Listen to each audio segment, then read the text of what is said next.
আসসালামু আলাইকুম। সুপ্রিয় দর্শক, কুড়িগ্রামের সংবাদ আয়োজিত আমাদের আজকের লাইভ অনুষ্ঠান উত্তাল সময়ের গল্পকথা।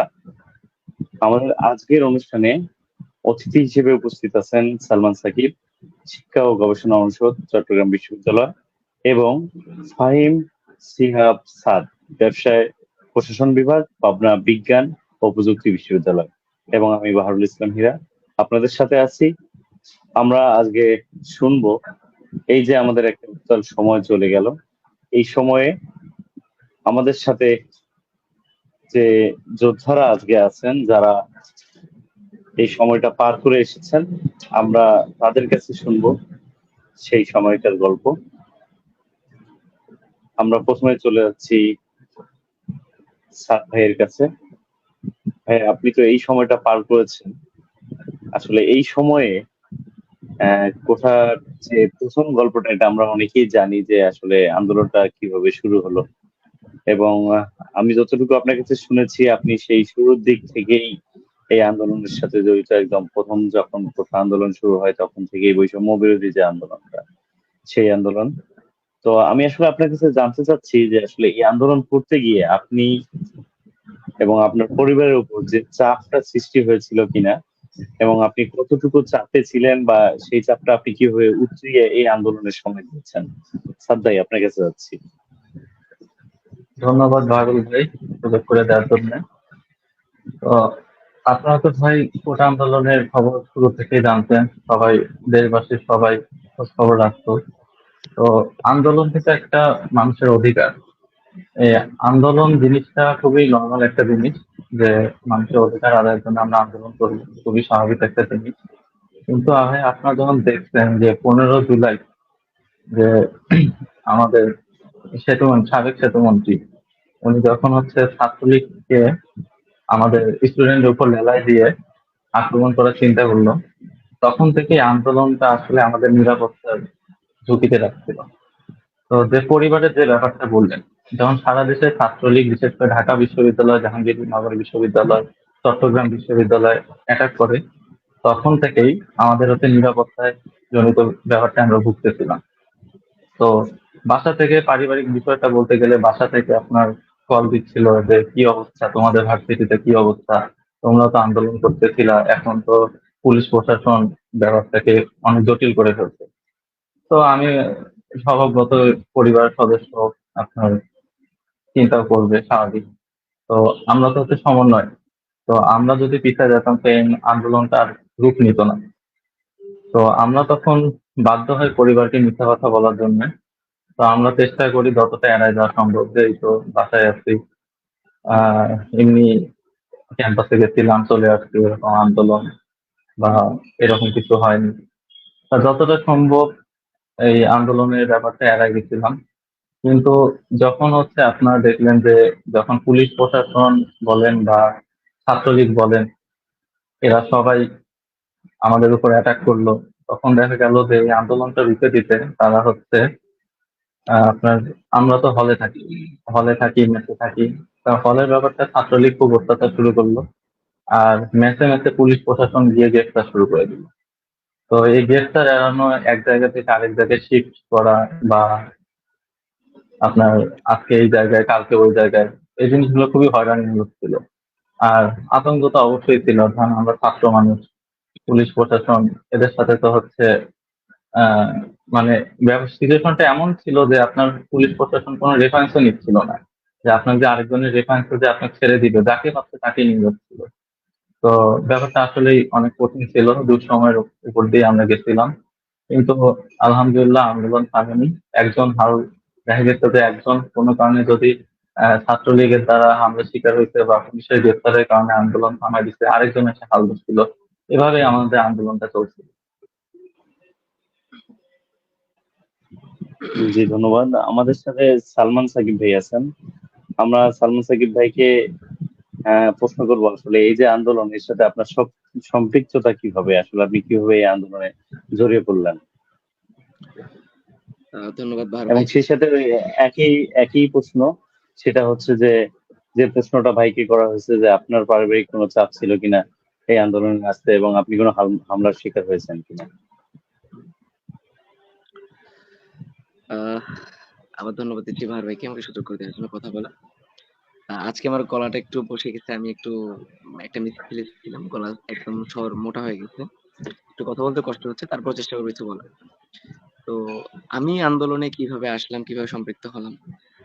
আমি মূলত এই কোটা আন্দোলন ছিলাম একদম শুরু থেকে। যখন ৪ সম্ভবত ২-৩ তারিখে যখন হাইকোর্ট থেকে রায় আসলো, পুরো বিশ্ববিদ্যালয়গুলো যখন আন্দোলন মুখরিত একটা অবস্থা যে ঢাকা বিশ্ববিদ্যালয় থেকে শুরু হলো আন্দোলনটা। তারপর যখন ক্যাম্পাস ব্যাপী যখন ছড়িয়ে গেল বিষয়টা, আমি তখন খুব কাছে থেকে রাজপথে হয়তোবা সময় ওইভাবে দিতে পারিনি। কিন্তু আমার মেইন কাজটা ছিল একদম অথেন্টিক যে নিউজ গুলা আছে, যে তথ্যগুলো মানুষের কাছে পৌঁছে দেওয়া। কারণ এই সময়টা একদম গুজবে ছয়লাভ হয়ে গেছিল পুরো দেশটা। যে আসলে কেউ বুঝতে পারছিল না যে কোনটা সঠিক, কোনটা ভুল, যে আসলে রিয়েল একটা ইনফরমেশনের ব্যাপার আছে। তো আমার দিক থেকে আমি খুবই চেষ্টা করতাম ১ম থেকে যে নিউজ গুলো কিভাবে মানুষের কাছে পৌঁছানো যায়, যে তথ্যগুলো আমার আছে। তো এর মাধ্যমে সবচেয়ে আমার টাইমলাইনে বেশি আমি ইউজ করছি। যে কথাগুলো আমি জানতাম, যেগুলো আমার কাছে খুব অথেন্টিক সোর্স ছিল, এগুলো থেকে চেষ্টা করছি। তো এজন্য আরকি আমি নিজেকে বলতে পারবো একজন তথ্য সরবরাহক হিসেবে আমি চেষ্টা করছি কিছু করার। তো এজন্য আমি যখন মানুষকে উদ্বুদ্ধ করতাম যে আন্দোলনটা এইভাবে যদি করা যায় বা এইভাবে যদি আমরা কাজ করি, আন্দোলনের স্ট্র্যাটেজি যদি চেঞ্জ করতে পারি। তো এইগুলো নানা বিষয়ে আমি যখন টাইমলাইনে এগুলো শেয়ার করতাম, আমি মানুষকে জানাইতাম। তো এজন্য অনেক মানুষ আমাকে নক করতো আসলে বিষয়গুলো জানার জন্য। যে কোথায় কি হচ্ছে, কিভাবে হবে, আসলে সম্ভাবনা কতটুকু। তো এগুলো যতটুকু সম্ভব নিজে থেকে বলেছি। আমি চেষ্টা করছি মানুষকে সত্যটা জানানোর জন্য। আর আন্দোলনের সম্ভাবনা সম্পর্কে বলেছিলাম। তো এরপরে যখন আমি বাসায় চলে আসলাম ক্যাম্পাস থেকে, তো আসার পরের দিন থেকেই ছাত্রলীগের স্থানীয় নেতাকর্মী যারা উপজেলা পর্যায়ে থাকে, জেলা থেকেও আমাকে অনেকে থ্রেট করতো যে তোমাকে শিবির ট্যাগ দিয়ে, জামার ট্যাগ দিয়ে তোমাকে পুলিশ হয়রানি করব, তোমাকে পুলিশে নেওয়া হবে। ইভেন থানায় আমার নাম পর্যন্ত দেয়া হয়েছিল, সেটা ১ম দিকে, একদম ১ম লিস্টে। আমার নামটা একদম ১ম লিস্টে ছিল যে শিবির নেতা হিসেবে আমি প্রোপাগান্ডা ছড়াইতেছি, আমি আন্দোলনে নেতৃত্ব দিব, আমি উপজেলা আন্দোলন সাজাইতেছি। এরকম নানা অপবাদ দিয়ে ১ম দিকে আমাকে হয়রানির চেষ্টা করা হইতো। তো আমি প্রায় ১৮ তারিখ আমার সাথে যেটা ঘটে, একদম ছাত্রলীগের নেতাকর্মীরা বাসায় তো এমনিতেও ফোন দিয়ে বিভিন্ন জায়গাতে বলতো যে এদেরকে প্ল্যান করা হইতেছে, ধরা হবে। আমাকে একদম পুলিশের খুব কাছে থেকে আমি চলে আসছি। গাড়ি নিয়ে আমার পাশে দাঁড়ায় ছিল রাত ১১টা ৯টার পরে আমি যখন বাজারে ছিলাম। আমাকে এবং আমার কাজিন সহ ২ জনকে একসাথে ধরবে। তো আলহামদুলিল্লাহ হয়তো ধরা পড়ি নাই, আমাকে ধরে নাই। তো প্ল্যান ছিল সেদিন ছাত্রলীগের ছেলেরা তারপর পুলিশ সহ আমাকে ধরবে। তো এটা গেল পারিবারিক, আমার পরিবারকে হুমকি দেয়া হইতো এগুলো আন্দোলনে আমি থাকার কারণে।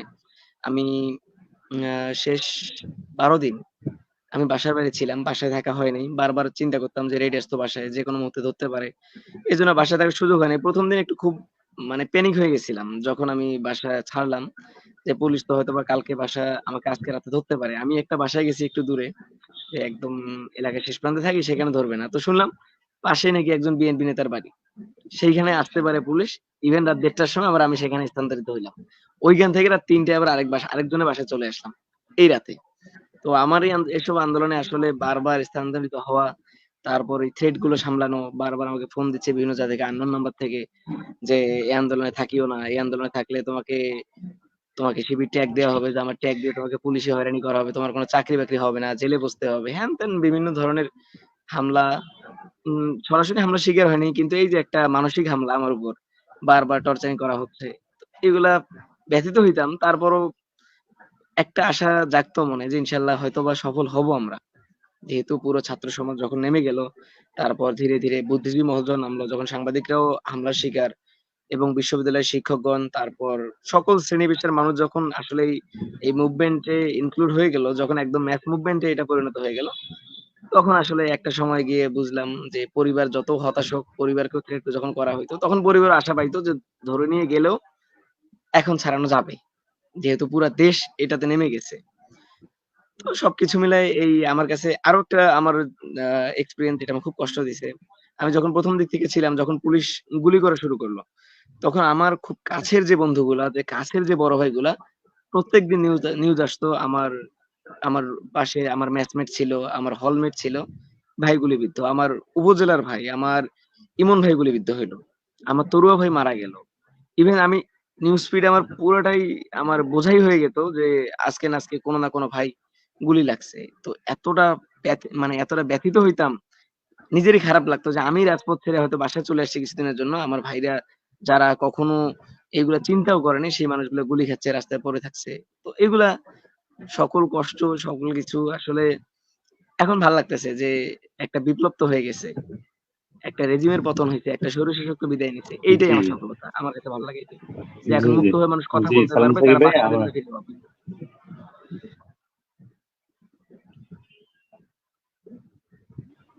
জি সালমান সাকিব ভাই, আপনাকে ধন্যবাদ। আমরা আসলে সাদ্দার কাছে যাবো। সাদ ভাই, আমরা দেখলাম যে আন্দোলনটা যখন খুব প্রখর আকার ধারণ করা অবস্থা, তখন সরকার কারফিউ দিলেন এবং ইন্টারনেট বন্ধ হয়ে গেল। আমরা পলক সাহেব, যিনি আমাদের আইসিটি প্রতিমন্ত্রী ছিলেন, তার যে কারিশমা আমরা দেখলাম, যে প্রতি মুহূর্তে উনি একবার বললেন যে না আমরা বন্ধ করেছি, তারপর বললেন বন্ধ করিনি, বন্ধ হয়ে গেছে। এই ধরনের কারিশমা গুলো আসলে আমাদেরকে খুব বেশি জ্বালাতন করছে, এবং আমার মনে হয় এই যুব সমাজের ওই 6টা দিন, এই 6টা দিন উপলব্ধি, এই 6টা দিনের ইন্টারনেট ছাড়া উপলব্ধি, এবং ওই সময়কার যে সংবাদগুলো আমরা পেলাম না, বা সংবাদগুলো আমরা যেটা ইন্টারনেট থাকলে খুব সহজেই পেয়ে যেতাম, সেই জিনিসগুলো আমরা না পাওয়াটা, এটাও খুব আমাদেরকে মানে জ্বালাতন করে আমি মনে করি। তবে আমার কাছে একটা জিনিস নিয়ে আমি আর কি বিশেষ করে প্রশ্ন করব, সেটা হচ্ছে যখন প্রধানমন্ত্রীকে একজন সাংবাদিক নামে, আমি ওনাকে আসলে সাংবাদিক হিসেবে আমার কাছে মোটেও পরিচয় দিতে স্বাচ্ছন্দ্য বোধ করছি না, যিনি আসলে প্রধানমন্ত্রীকে আহ উস্কিয়ে দিলেন যে আসলে এই যে মনে করেন যে একপাশে মুক্তিযোদ্ধার সন্তান নাতিপুতিরা এবং একপাশে রাজাকারের সন্তানের নাতিপুতিরা যদি রাখা হয়, তাহলে আপনি আসলে কোন পক্ষকে সিলেক্ট করবেন চাকরির ক্ষেত্রে বা কোনো একটা ইয়ের ক্ষেত্রে। এই যে উস্কিয়ে দিয়ে তার মুখ থেকে বের করা যে না, তখন তো সেটা তিনি বললেন যে এই নাতিপুতির যে ব্যাপারটা, না অবশ্যই মুক্তিযোদ্ধার নাতিপুতিরা পাবে, এবং এই জিনিসটা নিয়ে যে একটা সরগোল এবং সকলের সেন্টিমেন্টে লেগে গেল, এবং সবাই যখন যে তুমি কে আমি কে রাজাকার রাজাকার স্লোগান শুরু করলো, সেই সময়কারটার কথাটা আমি সাদদেরকে আপনার কাছে জানতে চাচ্ছি। সেই সময় আপনার আসলে কি মনে হয়েছে এনার প্রধানমন্ত্রীর এই ধরনের বক্তব্যে, এবং আপনাদের প্রতিক্রিয়া তো আমরা দেখেছি, তারপর আপনার সেই সময়টা কেমন ছিল? আচ্ছা, ধন্যবাদ ভাই। যখন হচ্ছে প্রধানমন্ত্রী এই বক্তব্যটা দিচ্ছে তখন সম্ভবত রাত 8টা বাজে, আমার ঠিক মনে পড়তেছে না।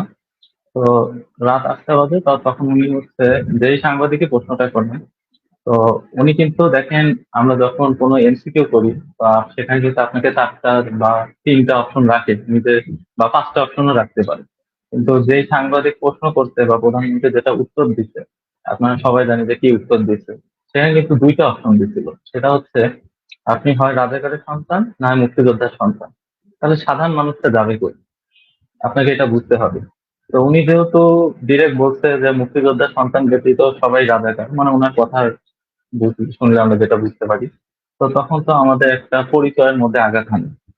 তো আপনারও যেমন হচ্ছে মন মানসিকতা আছে, একটা পরিচয় আঘাত হানলে আপনি কি আর যেমন প্রতিক্রিয়া দেখাতে পারেন, তেমন প্রতিটা সাধারণ মানুষেরই একটা প্রতিক্রিয়া আসছে। তো তারা সেটাকে হচ্ছে না ধরে থাকতে পারে, হলে হলেই প্রথমে আমরা দেখলাম যে হলে হলেই স্লোগানটা শুরু করলো। এটা আসলে ব্যঙ্গ করেই বলা হচ্ছিল, আমরা তুমি কে আমি কে রাজাকার রাজাকার, এটা ব্যঙ্গ করেই বলা হচ্ছিল। এটা প্রধানমন্ত্রীর ভাষণের পরিপ্রেক্ষিতেই বলা হচ্ছিল।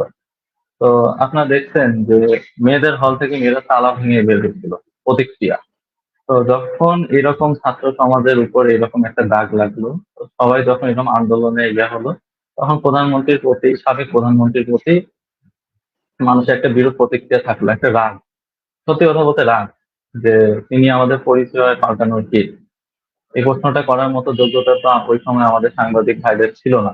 এটা অস্বীকার করার নয় যে উনি যে প্রধানমন্ত্রীকে কোনো সাংবাদিক গিয়ে যে প্রশ্ন করবে সেই সুযোগ ছিল না। উনি মানে সিস্টেমটাই এমন ভাবে করছে। তো আসলে আন্দোলন বলেন বা এরকম প্রতিক্রিয়া বলেন, এটা কিন্তু আমরা জাস্ট পুরো সংস্কার করার জন্য আসছিলাম। কিন্তু উনি যেভাবে আমাদের পরিচয় নিয়ে ব্যঙ্গ করতেছিলেন বা আমাদেরকে রাজাকার উপাধি দিচ্ছিলেন, এটা এটা প্রতিটা স্টুডেন্টের গায়ে লাগছে, তারা নিজ নিজ দায়িত্বে এটা প্রতিবাদ করছে। আমরা জাস্ট প্রতিবাদের সামন থেকে নেতৃত্ব দিচ্ছি যে আমরা কোথায় কি করব না করব।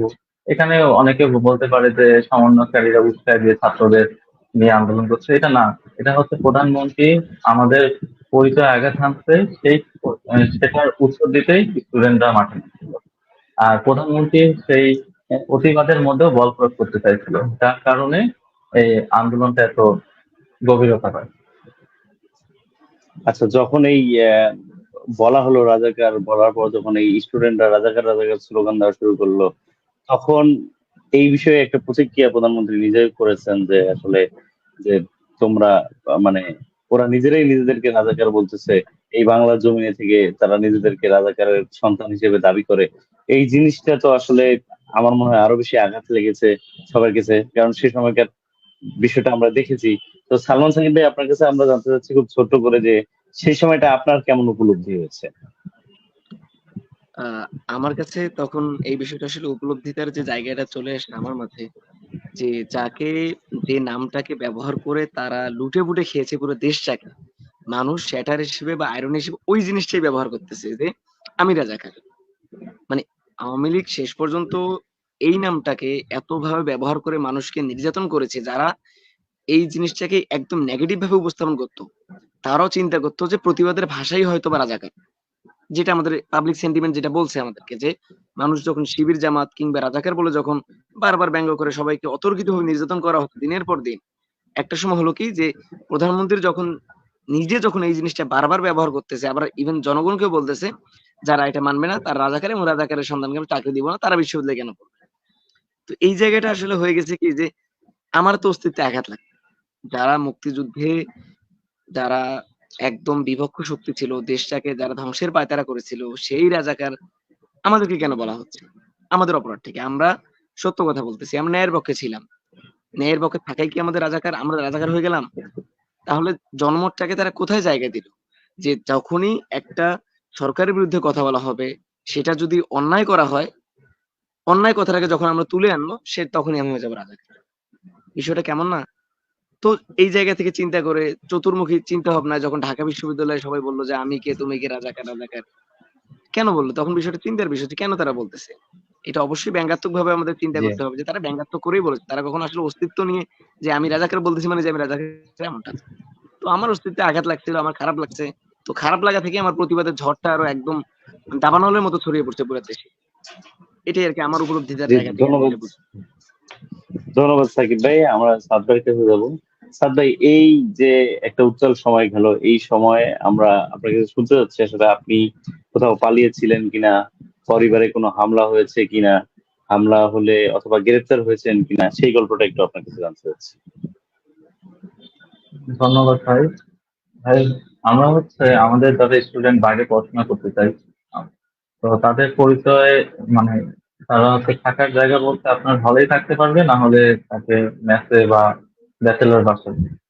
তো যখন হচ্ছে হল বন্ধ করে দেয় তখন তো আমাদের হয় বাসায় আসতে হয়, নাহলে কোনো ফ্রেন্ডের রেফারেন্সে তার মেসে বা বাসায় আশ্রয় নিতে হয়। তো পুলিশ প্রশাসন যখন দেখলো যে স্টুডেন্টরা হল